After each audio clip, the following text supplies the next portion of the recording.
la verdad, Jonathan, pero Jonathan sabe lo que es eso. Ya sabe, directo, periodista, director de Revolución 3.0. Jonathan, ¿cómo está? Y lo vamos a pasar muy bien con él. ¿Cómo estás, Jonathan?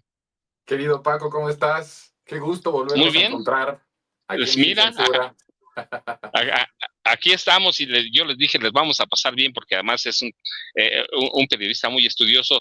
Jonathan, no podemos escapar a los a la coyuntura, aunque a veces queramos.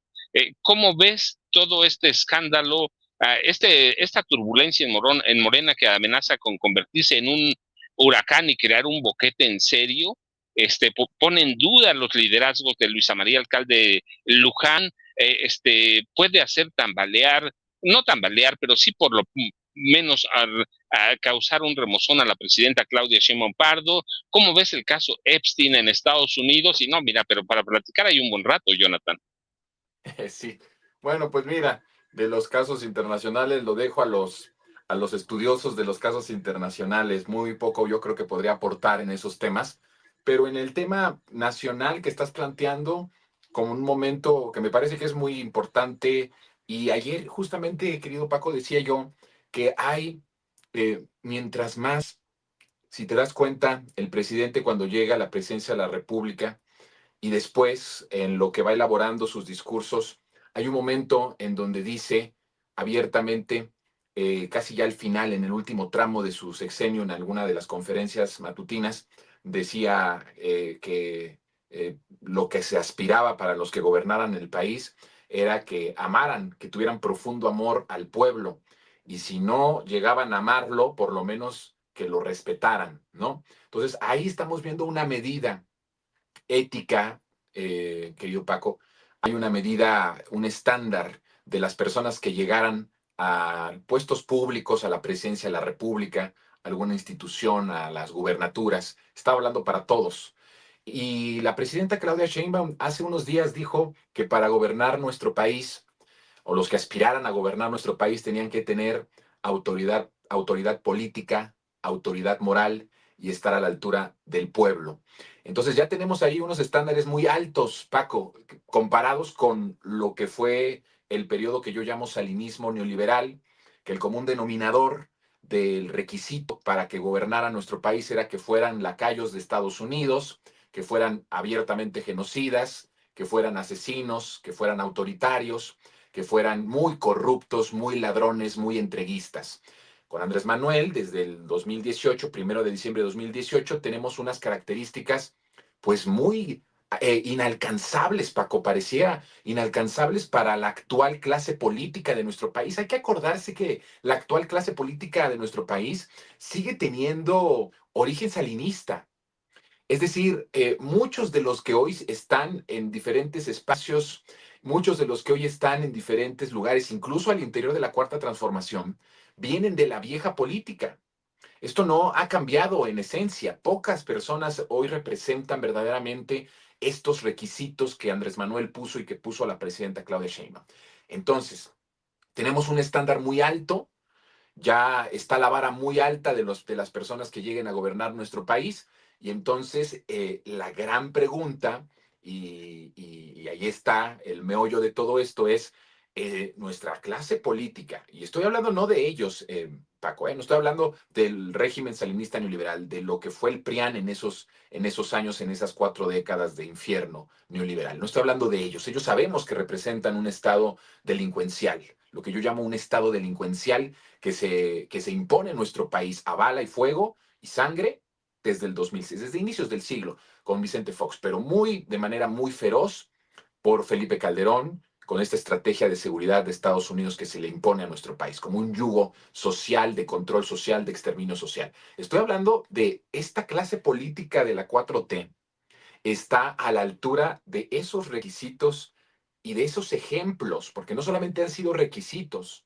sino que tanto Claudia como Andrés Manuel, esto que han dicho, lo han, ahora sí que ha sido no solamente de palabras, sino en los hechos.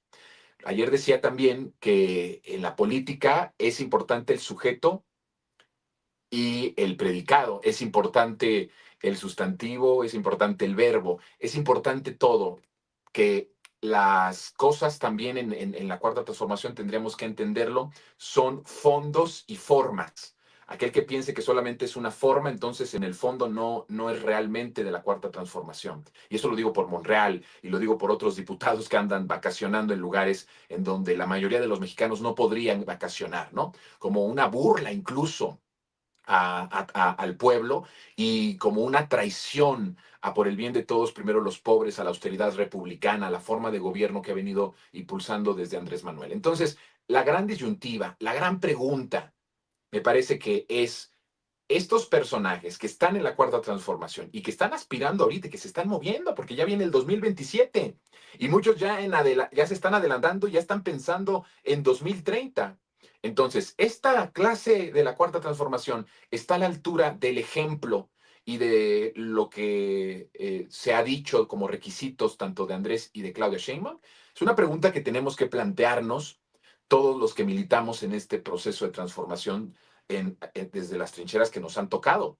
Es una pregunta legítima que nos tenemos que hacer. ¿Esta clase política de verdad está lista para este siguiente paso de la transformación?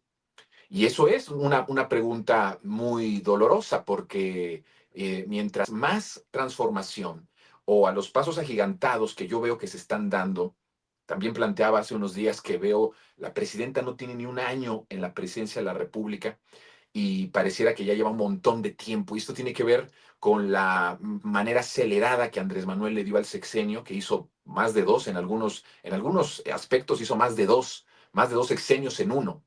En otros estuvo más limitado por muchas resistencias, por unas bases muy corruptas, muy contaminadas, y le costó trabajo. Pero hemos visto una aceleración de la transformación que nos pone en un gran examen ante el pueblo de México, Paco, que es lo planteo de esta forma, en el sentido de que si nosotros nos diferenciamos del antiguo régimen porque somos honestos, porque no somos corruptos, porque somos íntegros, porque Andrés Manuel decía que ser de izquierda es ser buena persona, un, a los teóricos de la izquierda, también les descuadró a todos, porque dijo, a ver, el siguiente nivel para poder transformar el país no basta con lo teórico, no basta solamente con eso, tenemos que ser buenas personas y a partir de ahí generar los cambios que transformen, que cambien la vida de la gente. Les pone a los teóricos de izquierda, al pueblo, a la oposición, les pone un estándar muy alto, ¿no? Entonces la pregunta es, conforme más avanzamos en esta transformación, más se requiere integridad de nuestras acciones, de nuestros actos y de lo que representamos. Por eso ayer la presidenta, cuando le preguntaban de Ricardo Monreal, decía abiertamente, las personas que participan en la cuarta transformación tienen que entender que representan algo más grande que ellos, que están representando y se deben al pueblo. Entonces, la pregunta es esa. Conforme más avanza la transformación, mientras más intereses se vayan tocando, se requiere más protección del movimiento. ¿Cuál es la protección del movimiento? Bueno, la protección de Andrés Manuel fue su integridad, no fue otra. El que era incorruptible, el que no le pudieron demostrar un solo acto de corrupción. Ese fue su manto protector. Lo dijo muchas veces. Ya me hubieran destruido si fuera corrupto. Esa es la base de nuestro movimiento, Paco. Si lo estudias de forma ruda, fría, la única forma en la que Andrés Manuel sobrevivió la embestida histórica, como nunca se había visto en la historia de nuestro país, eh, un ataque tan feroz en contra de una sola persona, como fue en el caso de Andrés Manuel, la única forma en la que pudo sobrevivir y en la que pudo subsistir hasta llegar a la presidencia fue su integridad. Nuestro movimiento está basado sobre principios muy evidentes, muy claros en el ejemplo de Andrés Manuel y ahora de la presidenta Claudia Sheinbaum. Si perdemos, si se queda en duda nuestra integridad, si se queda en duda nuestra austeridad, si se queda en duda nuestro amor al pueblo, perdemos la esencia de lo que somos. Y entonces no importa quiénes gobiernen. Es lo mismo que gobiernen los calderonistas, que gobiernen los peñistas, que gobiernen los del régimen anterior, a que gobernemos en nuestro movimiento. Se pierde la división, ya no hay una confianza. El pueblo votó por Andrés Manuel porque le tuvo confianza. Había un hartazgo, pero también había un proceso de concientización, de revolución de conciencias, en donde la gente evidentemente veía en Andrés Manuel una persona íntegra. Le entrega la confianza a Andrés Manuel. Por eso llega con tanta legitimidad, por eso se va con 80% de respaldo popular, por los resultados, porque no defraudó al pueblo de México. Nuestro movimiento se basa en la confianza de la integridad del movimiento. Y entonces, si perdemos eso, si quedan lugar a dudas o están dudas sobre nuestra integridad, en casos tan horribles, porque tú eres una persona que ha investigado todos estos casos, como es cuando el Estado forma parte de un sistema delincuencial o el crimen organizado forma parte de una estructura de un régimen político, social y económico, como fue el caso del régimen anterior. Cuando se ponen en duda todas estas cosas, pues quedamos, si no dañados en el sentido de que no creo que esto vaya a afectar las elecciones, no creo que esto vaya a afectar o mover el tablero electoral. No lo creo, sinceramente, con lo que tenemos ahora. Esperemos que no crezca, esperemos que todos nos estén diciendo la verdad de las cosas, ¿no? ¿No? Los que han estado deslindándose de sus diciendo yo no supe que estaba así, yo no supe que era un delincuente. Esperemos que se compruebe esto por el bien del movimiento, no por el bien de él, por el bien del movimiento. Entonces, no creo que mueva el tablero, pero fíjate nada más cómo es que necesitamos que el pueblo empiece a exigir que se blinde cada vez más, exigir estas características que Andrés Manuel y la presidenta Claudia han estado poniendo, que son simples, Paco, son simples en el discurso, pero en los hechos, en las acciones, es más complicado de lo que uno cree. Amor al pueblo, respeto al pueblo, autoridad política, autoridad moral, estar a la altura del pueblo. Esos son 5. El pueblo tiene que exigir que los representantes de esta generación que dicen es la de la transformación tenga estos requisitos, cumpla estos requisitos en el fondo y en las formas. La cuarta transformación no es discursiva, no es solo en el discurso, no solo es en la palabrería bonita, en el discurso bonito, no, en eso muchos pueden ser. Decía yo ayer, y no sé si concuerdes conmigo, que Salinas era un muy buen orador. Es un buen orador, Salinas era un buen orador, tenía un carisma especial. Se le veía cuando lo ponían en las calles, cuando hablaba, cuando sonreía. Decías, oh, es una persona incluso que podrías darle tu confianza. Actuaba muy bien también. Entonces, no basta el discurso, no basta la palabrería, por muy bonita que ésta sea. Se necesita en el fondo y en la forma, porque las formas muestran el fondo y el fondo, ¿sí?, generan formas. Y eso lo tiene que entender todos los que quieran estar en Morena y que ahora ven al partido como una maquinaria, ¿sí? Como una maquinaria así poderosísima para ganar elecciones. No lo están viendo como un puente, como una vía para transformar vidas. Si eso se pierde, Paco, perdemos la esencia del movimiento. El movimiento se crea para transformar la vida de la gente, no para ganar elecciones. Claro, se necesitaban ganar elecciones para acceder a los espacios y desde ahí transformar la vida de la gente. Eso fue lo que hizo Andrés Manuel, lo que está haciendo la presidenta. ¿Están haciéndolo los gobernadores de Morena? ¿Están haciéndolo los líderes de Morena? ¿Están haciéndolo los presidentes municipales, alcaldesas y alcaldes de Morena? ¿Están entendiendo esto los que van a aspirar en el 2027 a los puestos públicos? Más aún 2030 para candidatearse a la presidencia de la República por el movimiento. ¿Lo están entendiendo de esta forma? ¿O hemos acumulado tanto poder que nos hemos vuelto egoístas y nos hemos nublado nuestra vista, nuestra mente, y entonces vemos al movimiento como el trampolín, como maquinaria de ganar elecciones? ¿De qué sirve que ganes elecciones si no transformas la vida de la gente? ¿De qué sirve que ganes elecciones? No sirve absolutamente de nada. Y en algún momento la gente te va a pasar la factura, porque el pueblo ya despertó.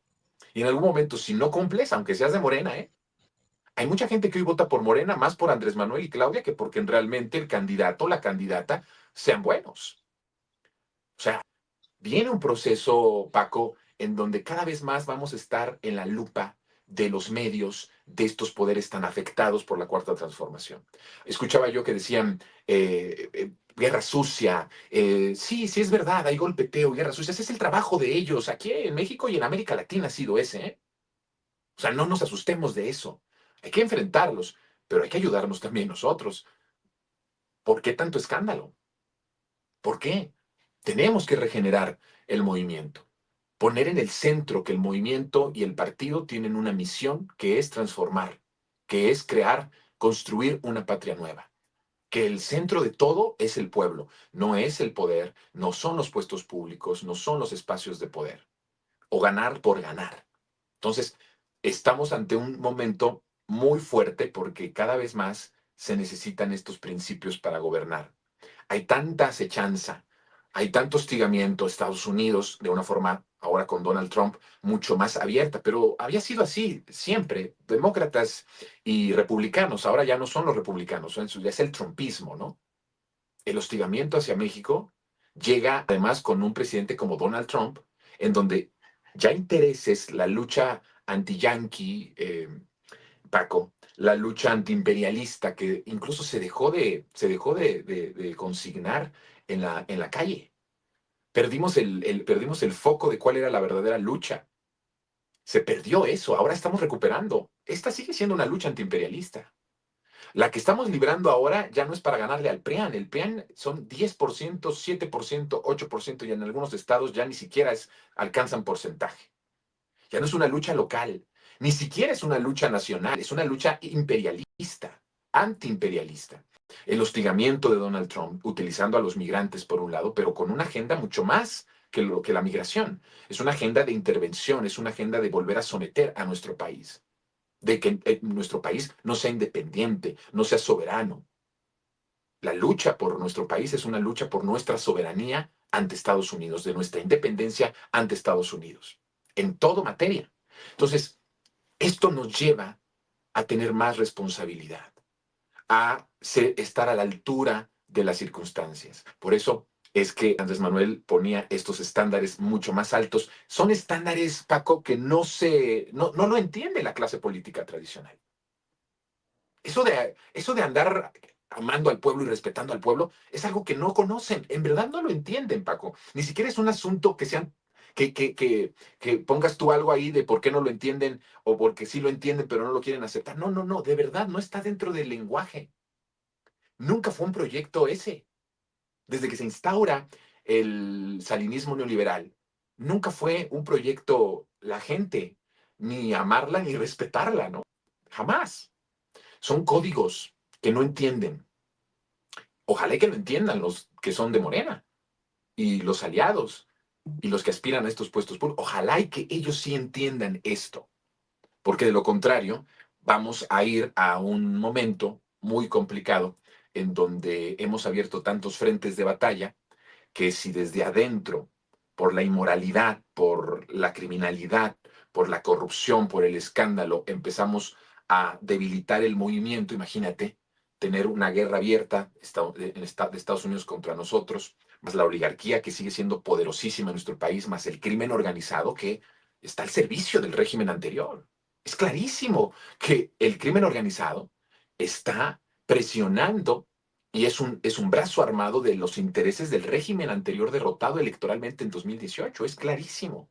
Entonces, tenemos estos frentes externos abiertos y que desde adentro la corrupción, el escándalo, las dudas con respecto a alianzas con el crimen organizado en gobiernos estatales, municipales, empiecen a debilitar lo que nos hace invencibles, que fue nuestra integridad, nuestra vocación de servidor público, de amar al pueblo, de respetar al pueblo. Entonces, estamos en un momento muy importante para el movimiento y yo creo, Paco, que no va a ser lo único que venga, ¿eh? O sea, pueden venir cosas mucho más fuertes.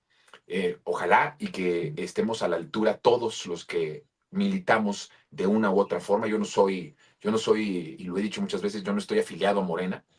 Nunca me soy fundador del movimiento de la Convención Nacional Democrática, pero no soy morenista en ese sentido, no estoy afiado, pero me importa desde la trinchera de la comunicación advertir ciertas cosas como estas, ¿no? Sí, Jonathan habló muchas cosas en las que tiene razón, muchísimas de veras. Por ejemplo, Salinas sí, era un encantador de serpientes, hablaba muy bonito, nos vendió un primer mundo y caímos en un mundo en el que ellos saquearon a este país. Y así hemos tenido muchos. Tuvimos a Carlos San González, que eran similares, y todos aprovecharon este país. El presidente López Obrador también, decía Jonathan, trabajó 24 horas en muchos rublos, renglones, trabajó 24 horas y nos enseñó un camino, la honestidad. Y yo digo, ojalá verdaderamente Morena entienda lo que se está jugando para el futuro, lo que puede pasar, y entienda, Jonathan, que estamos muy cerquita del 2027. En 2026 se van a empezar todos los movimientos, va a empezar el ajetreo de las elecciones intermedias, que van a jugar por lo menos 16, 17 gubernaturas. Así que ojalá entienda Morena, Jonathan, y yo como siempre estoy muy agradecido de escucharte, de que hayas estado aquí conmigo. No está Vicente, te ofrecemos una disculpa, pero estoy yo, no lo mismo, pero Jonathan, ¿a dónde te buscamos? ¿A dónde te encontramos? Y de veras, hay que reflexionar todo lo que dijo Jonathan, pero una cosa bien importante que yo me quedo con Jonathan, de las enseñanzas de López Obrador: honestidad. Si hay honestidad con uno mismo y hay honestidad para la gente, el movimiento, yo digo, va a haber Morena todavía para 3 o 4 o más presidencias de la República. Así que, ¿a dónde te seguimos, Jonathan? ¿A dónde te buscamos? Y yo te dejo un abrazote y mis agradecimientos eternos. No, hombre, pues a mí me da mucho honor y mucho gusto volver a coincidir contigo, querido Paco. Pues mira, estamos aquí en Sin Censura todos los lunes y los jueves, pasaditas las 10 de la mañana, con el buen Vicente, que le mandamos un fuerte abrazo. Estamos también en internet, en nuestro canal que se llama Resentidos. Tenemos un monólogo todos los miércoles y los jueves de 3 de la tarde en adelante. A veces nos vamos hasta las 6, a veces 5:30. Entonces, bueno, pues ahí está, miércoles y jueves, 3 de la tarde en el canal Resentidos, programa también que se llama Resentidos. Y en la tele pública, pues estamos los lunes a las 9 de la noche aunque usted no lo vea, se llama el programa, y los sábados a las 14 horas, también por tele y redes de Capital 21, estamos con el programa Lo Más Absurdo en los Medios, en donde analizamos, nos burlamos de todas las calumnias, las falsedades de la prensa inmunda, mi querido Paco. Entonces, pues ahí nos pueden encontrar, y mis redes, principalmente no estoy mucho en X. Ahí ponen en X, pero no estoy tanto en realidad ahí. Se me hace ya muy tóxica esa red, pero sí me pueden encontrar en Instagram como Jona Polifonía, así como se escucha, Jona Polifonía. En Instagram es una cuenta verificada, ahí podemos estar encontrándonos y por ahí nos podemos también comunicar. Y yo te dejo un fuerte abrazo, Paco. Mucho, verdaderamente mucho gusto de volver a verte y coincidir en este espacio tan importante como Sin Censura. Te abrazo fuerte, gracias. Igual, Jonathan, muchas gracias y síganlo, de veras. Lo más absurdo de los medios es una locura. Yo no me lo pierdo, por lo menos, de veras, es divertido, Qué honor, informativo, y se van a entretener además. Así que gracias, Jonathan. qué honor, Como maestro, siempre. Nombre, qué por honor, favor. maestro. Abrazo fuerte, Gracias, Jonathan. gracias. Hasta luego. Y Jonathan se va, pero nosotros nos quedamos porque hay más